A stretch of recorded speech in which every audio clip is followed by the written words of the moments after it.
Welcome to STEM at Home. I am Miss Walker and I'm going to be with you today to do some STEM challenges. So first I want to talk to you about what is STEM. Do any of you know at home what STEM stands for? Right, it stands for science, technology, engineering, and math. So here we're going to combine all of those things together to do some fun challenges at home, okay? So the first thing I want to talk to you guys about before we dive in is that we need to have a growth mindset together to be able to do STEM. Do you know what a growth mindset is? Well, I'll tell you. A growth mindset is when you know that your abilities and your talents can get better and they can improve with practice and time. So sometimes when we mess up or something doesn't work the way we want, we can get a little bit frustrated. I know I get frustrated. Sometimes I want to stomp my feet, or I want to pull my hair, or I want to throw my papers down. But if you have a growth mindset, you know that mistakes just lead to understandings. That if you have an eraser, like my very favorite pencil, I want you to look at my very favorite pencil, and I want to see if you notice something. Do you notice something about my pencil? One thing is it has a very nice sharp tip. I love a pencil that has a very, very sharp tip. So I always like to sharpen my pencil before I start. Does anyone else like a really sharp pencil? But the other thing I wanted you to notice is that my pencil has a barely there eraser. The great thing about pencils is they come with an eraser. Mine is barely there. In fact, when I use my favorite pencil, I always have a couple more pencils nearby that I use their erasers. I really like the big pink erasers, but I didn't bring one home for me before school got out, so I'm just using other pencils' erasers, and that's okay. But I wanted to point out my favorite pencil because I feel like my favorite pencil really demonstrates a growth mindset. If you have a growth mindset, you know that it's okay to make mistakes. In fact, you should embrace your mistakes. You can just erase them. And that's what I do all the time. Okay? So don't get frustrated if you make a mistake or something doesn't work on the very first time. Because in science and technology and engineering and in math, usually things do not work the very first time, and you have to try a different strategy. And you take what you learned from the first time and fix your mistakes and make tweaks. In fact, in science, a whole bunch of amazing inventions that help the world and change the world were made because of mistakes. I'm sure you've heard of penicillin. That's a really important antibiotic that helps us feel better when we get sick. Well, the inventor of penicillin, he basically left dishes in the sink too long. I know I've done that a few times. And mold started to grow, and he didn't mean to do it, but through that he invented penicillin, a medicine. Charles Goodyear, yes, that Goodyear, was mixing some ingredients on basically a stove and left it too long, and when he came back he thought, what am I going to do with this junk? I can't do anything with it. Well, guess what he invented? He invented plastic. So mistakes oftentimes lead to these amazing inventions, and we learn so many things from them. So if you have a growth mindset, you know that you can embrace your mistakes and that a lot of times things are going to take a couple of tries before you get the product and the final end result that you want. Okay? So just remember, Miss Walker's favorite pencil with the eraser almost gone. It's just there. So today, and in the weeks to come, we're going to be doing some STEM challenges together. Won't that be fun? So I want to talk to you about how we plan things out in STEM. And before I do that, you're going to want to get two materials. Get a pencil, maybe your favorite pencil, maybe just one you have at home, and any type of paper. I've got some lined paper here. I have one of my favorite journals. It has unicorn notes on it, and it has a notebook that I like because it has the unicorns on every page. But you just need a piece of paper so if you want to take some notes. So right now, I want you to hit the pause button on your computer or whatever device you're using and get a pencil, hopefully with an eraser, and some paper. So go ahead and hit the pause button and go get those materials now. Did you hit the pause button? Okay. Now hit play. Did you hit play? All right, great. So I wanted you to get some paper and pencil, so if you wanted to write anything down, you could. And remember, you can pause the video at any point to take some notes or jot things down. Okay? Oh, I forgot to tell you, did anyone notice that light bulb hanging right there? You did? Well, this is my good idea light bulb, but sometimes if I'm just sitting there and thinking and thinking and thinking, and I can't think of an idea, I like to go under my good idea light bulb. And sometimes it inspires me with an idea. So that's my good idea light bulb. And sometimes if I'm just really excited about an idea I had, I'll light up my good idea light bulb. So sometimes it's just fun to have things like that. So over here, we have the design thinking process, what we're going to use in STEM. And if you notice, the arrows are going around some big words with my good idea light bulb in the middle. And the arrows continue like a cycle. Can you think of anything else that's a cycle? Like the water cycle or the rock cycle. So a cycle, like a bicycle, goes round and round and it never ever ends.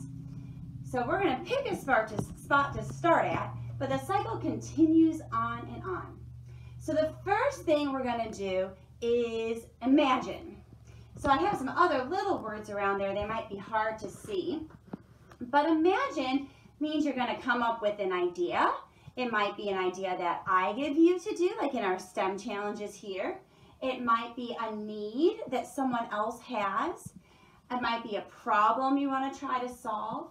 It might be a dream of something you wish you could create or have, something you wonder about.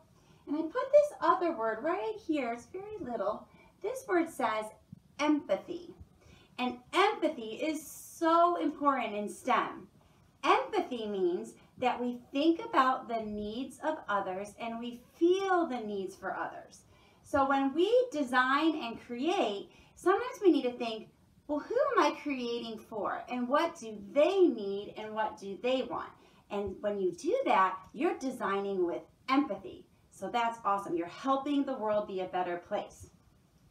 So after you have your idea or your problem that you know you're going to solve, you need to start to plan. Now that's a really important step. When you plan, you might have to do some research. Sometimes I research on the internet or I go to the library. Sometimes you interview other people. So if I'm planning or creating something for someone, I might have to ask them questions about what they need or what they want. And so when we're designing with empathy, we are considering their needs, not just what we want to make or design. Sometimes I create a diagram, so a picture with labels on it that I can draw out what I'm going to create. I make a list of all my different ideas, of the different materials I might want to use. And then when I'm done with all my research and interviewing and thinking of it through, then I've got to choose what's the best idea I'm going to try out. So that's the planning stage. Then we actually create. So when you create it, you're creating a prototype. Can you say the word prototype? Prototype. That's right. So when you create a prototype, that's like your first design, your first try at creating something. And you often want to use cheaper materials, and sometimes I just draw it out. Authors, a lot of times their prototype is a storyboard where they kind of just have a beginning sketch of it. So it's your first kind of draft, if you want to say. So you're going to create a prototype. You would maybe build something or model it. You're generating something new. You're constructing it. Okay? Then, after you create it, it's probably going to need to be improved upon. Well, how do you know how it's going to be improved? You're going to need to test it. And that's why you want to use kind of a cheaper material or something that's just a first draft, because a lot of times when you test it in that testing stage, it can get a little messed up. But that's okay, because remember Miss Walker's favorite pencil? That we learn from our mistakes. Okay? So I'm going to put that favorite pencil right here so it's nearby. So when I test my first prototype in my creation, I'm going to look for what went well, what did not go well. What went well, I'm going to highlight. I'm going to make sure that that gets used again. What didn't go well, that I may take out or tweak it a little bit, tinker with it a little bit. That's when you revise it and edit it. And this is really when you learn a lot about, oh, I thought this would work this way and it didn't. And a lot of times this is where you learn the most in this improvement stage. So after you've improved it and edited it and fixed it all how you want, and you've tested and you really like it and you think, this is exactly how I want it to be, well, you've got to launch your product. And when you launch your product, that's when you're really sharing it with others. You will have an audience you share it with. Your audience might be your home, your family. It might be your classroom. It might be your company. Or it might be the people that buy your product. So you're going to share it with them. You're going to do a presentation, okay? And you really need to listen to what your audience tells you. So when you share that final product, and I should say final product, you're listening to what your audience and who you made it for thinks about it. They're going to give you feedback, and that feedback is awesome because it's going to make it even better. So when you listen to that feedback and you reflect on it or think about it, then notice there's an arrow going back to improve. Well, I put that arrow going back because you might have to improve and tweak. Even though you thought it was your final product, your audience might give you some good feedback. After you've improved and met with your audience again and everyone's happy with your final product, that's the end, right? Oh, except for then, you're going to continue to imagine and wonder and create. Okay? So that is our design think process that I really want you to focus on while we're doing our STEM challenges. We're going to imagine, plan, create, improve, launch, and then imagine all over again. It's just a cycle that never ends. All right, guys, are you ready to learn about your first STEM at-home challenge today? All right, here we go. You are going to do the challenge first in flight. Okay? So I wonder what you're going to be creating. Do you have a guess? Some of you may have heard First in Flight, like the Wright brothers. And it's also a Science Olympiad event, or it used to be. So if you've ever done Science Olympiad is awesome because it's all about doing STEM challenges. So this First in Flight is going to be a paper airplane challenge. Now hold on. I know a lot of us are going to want to skip all the way to the create step, but there's some steps in between before we just start grabbing paper and folding, okay? So I want you to imagine and think about paper airplanes, and then we're going to do some of the planning stage together right now of thinking about what we need to research and what we need to think about before we get to our prototypes. All right, so go ahead and get your paper and pencil. I think I'm going to use my unicorn pad. Oh, favorite pencils right there. Sometimes I forget. All right, so when we think of paper airplanes, we need to think about force and motion. So the first thing I'm going to think about that I might want to research is I want to think about air resistance. That might be something. So I'm going to jot some notes of some things I want to write down that I'm going to need to look up because I have never really built that many paper airplanes. And, you know, sometimes when I have thrown an airplane, it goes up in the air and then just drops down. So it's kind of like when it nosedives or stalls. I'm going to write nosedive, so I don't want it to do that, and stall, S-T-A-L-L. Those are some things I'm going to look up about how to prevent that problem. Another problem, so air resistance is when the air gets in the way of the plane, it doesn't go as far as I want. Air resistance is a type of friction. So I'm going to think about friction and how to kind of eliminate that air resistance. What is that called? Streamline. I want to streamline my plane. So I'm just jotting some notes. You might want to jot some notes now, or you might want to think about it. Remember, you can always ask an adult at home. You can interview them about what they know about planes and force and motion, paper airplanes, air resistance, all that kind of thing. So I could ask a parent. I could go on the internet and do some research, right? But I'm going to kind of think about it in this planning stage.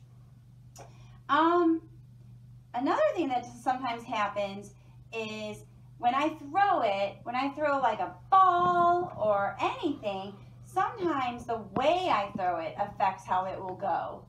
So I think I want to do some research on what's the best way to release the plane.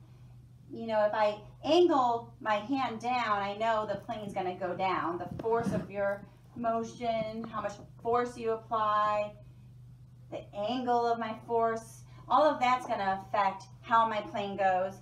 So I might look up like the best way to throw a paper airplane.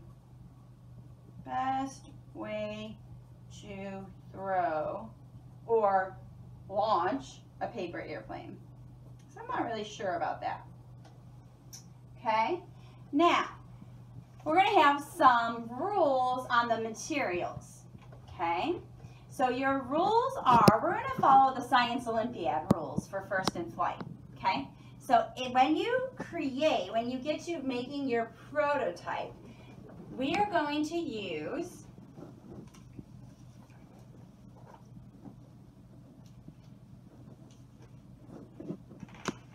four pieces of paper. You don't have to use all four, but you can't use more than four. So you can use 1, 2, 3, 4 pieces of paper, up to 4 pieces. Okay, so everyone can have up to 4 pieces of paper. You can use, you don't have to, but you can use 4 paper clips, up to, and you can use up to 20 centimeters of clear tape. Okay, so those are our rules. 4 pieces of paper, I'm going to write that down. 4 pieces of paper. 4 paper clips. 4 paper clips. and you can have up to 20 centimeters of tape. And if you don't have a ruler at home, that's okay. You can kind of just eyeball it, okay? So when we're trying to make it fair, so everyone has the same thing, okay? I'm gonna write that on this board, so when you come back, and remember, you can pause your video, but that way you remember what you can use to make your paper airplane for this challenge. So you can use up to 4 pieces of paper. Sometimes I have to think about how I spell the word pieces, but I remember the word pie is in pieces of paper. You can use up to 4 paper clips. And you can use about 20 centimeters of tape, just that clear tape on the roll. Now, you don't have to use all of those things. You might end up just making it out of 1 piece of paper. I don't know. But those are the material guidelines that everyone's going to follow. Okay? So those are my materials. I have listed some things that I'm going to research. So what I challenge you to do is, we're on the planning stage.